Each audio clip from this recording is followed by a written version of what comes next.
try your best to stay calm. Brush up your Friday salon, then come and meet a spectacular coterie.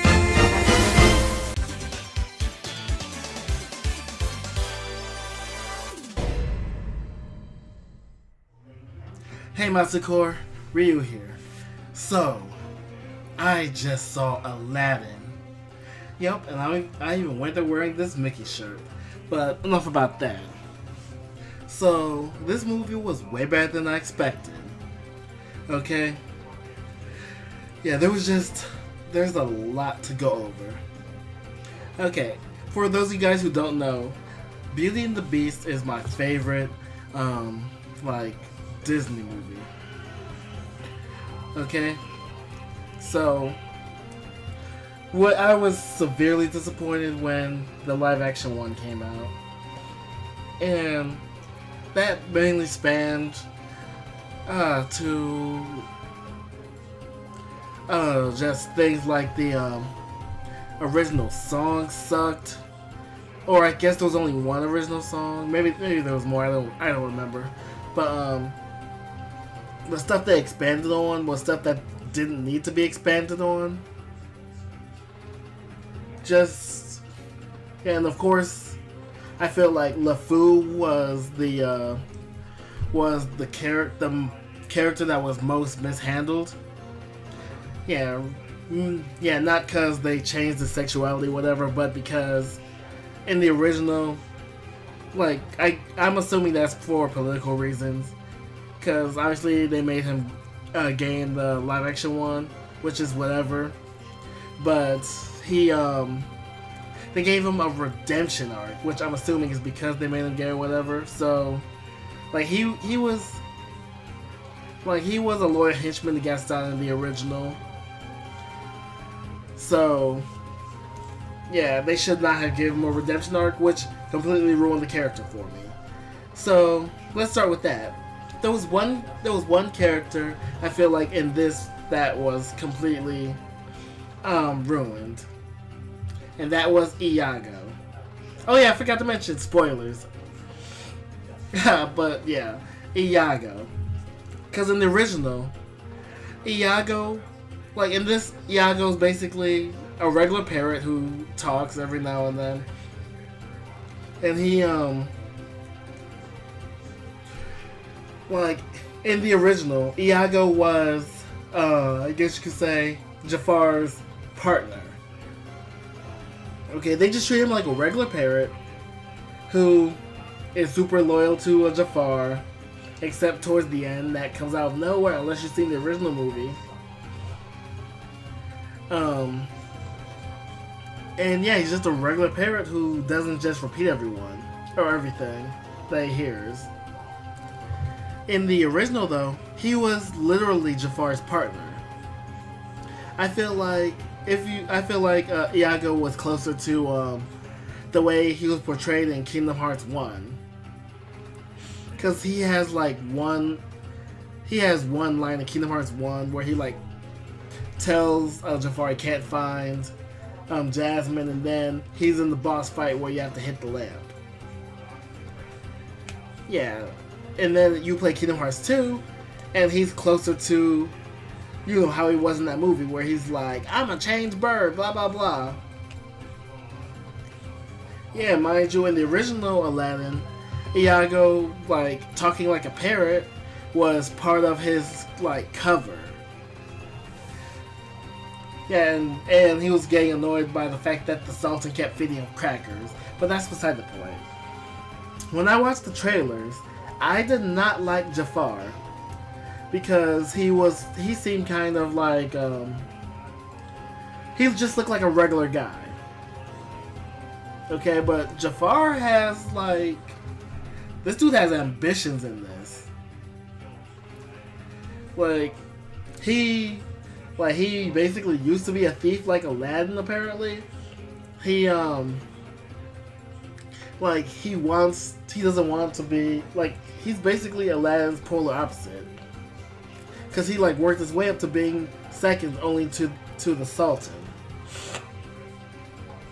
So I mean, that in itself was just cool. And then he essentially wants, he basically wants to like go to war with all these different countries.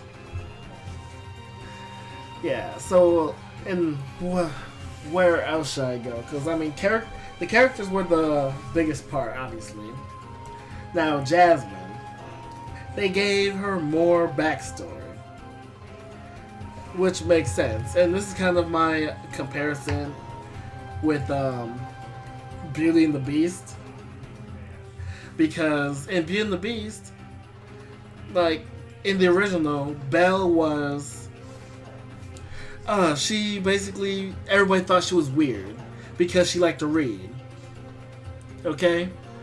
In the live action one, they thought she was weird because she could read. And also because her dad was, what was it? They basically, I think it was because something with, like, her mother was missing or dead or something. I don't remember. But point is, they basically added another reason why people thought she was weird. It was dumb to me. And with this, Jasmine wanted to be, she basically wants to be Sultan. And they won't let her because she's a woman, basically. That's probably as close to SJW and like this movie that it will get. Yeah, because this movie really isn't, and that's a good thing, obviously. But yeah, it adds more to her character. Because, I mean, when you think about it, the original Aladdin timeline went, you have the first movie, then you have Aladdin, The Return of Jafar, then you have the animated TV show, and then you have Aladdin and the Prince of Thieves, or King of Thieves, yeah. Aladdin the King of Thieves, which wraps the whole thing up, and that movie ends with Aladdin and Jasmine getting married, which essentially makes them, ruler of everybody. So in the TV series, after the first movie, they became engaged. The point is, can't really imagine that Aladdin being a leader. Jasmine wanting to lead her people and stuff, especially after seeing how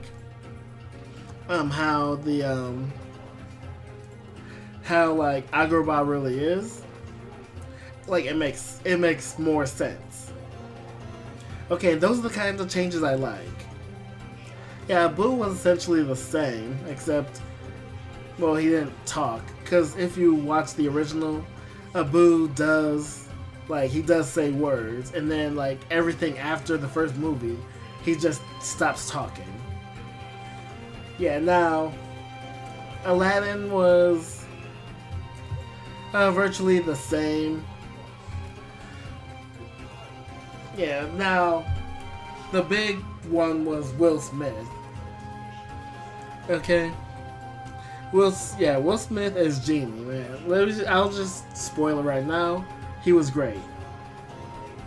Okay, and even some of the changes to the songs were, kind of funny, too.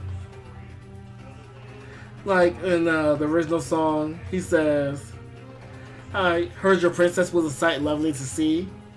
Will Smith says something along the lines, "Heard your princess was hot," or something like that. He's like, "Your princess was hot, we want to see," or something like that. It was funny. Yeah, because Disney's kind of turned, doing SJW stuff, as we saw with live action Beauty and the Beast. The one thing I thought that they were going to cut out was when Genie, cross-dresses during the Prince Ali song. Actually surprised that they kept that in.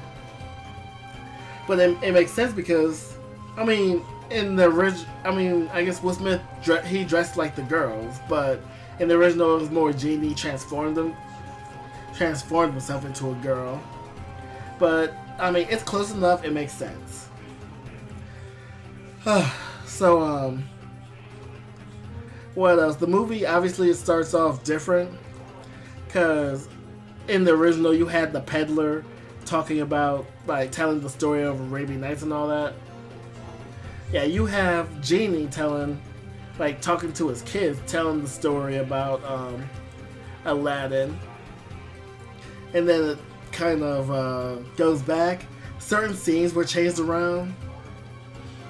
Like at the beginning of the movie, Jasmine already snuck out instead of like after meeting that first prince, she sneaks out. Yeah, she sneaks out multiple times. Yeah, Aladdin's like doing the one step song like with Jasmine there. Yeah, there's just like it just does stuff like that. Kind of in a sense reminds me of when I was first watched the Rurouni Kenshin movies, if you've ever seen those, the live action ones. Where like you're watching it and you like know the story so intimately that when like they combine things or change things around, such as how Kenshin and Kenshin and Sanosuke meet each other and stuff. I guess Kenshin and Saito could work too. But you'll be like, oh, so they combined these two things. That's basically what they did. With a whole bunch of scenes, the movie was paced really well. There was a lot more I thought that they were going to be kind of lazy with the CGI because I watched the Prince Ali 1 minute clip online, and it kind of out of context it looks terrible, but within context of the movie it was really good and it made sense.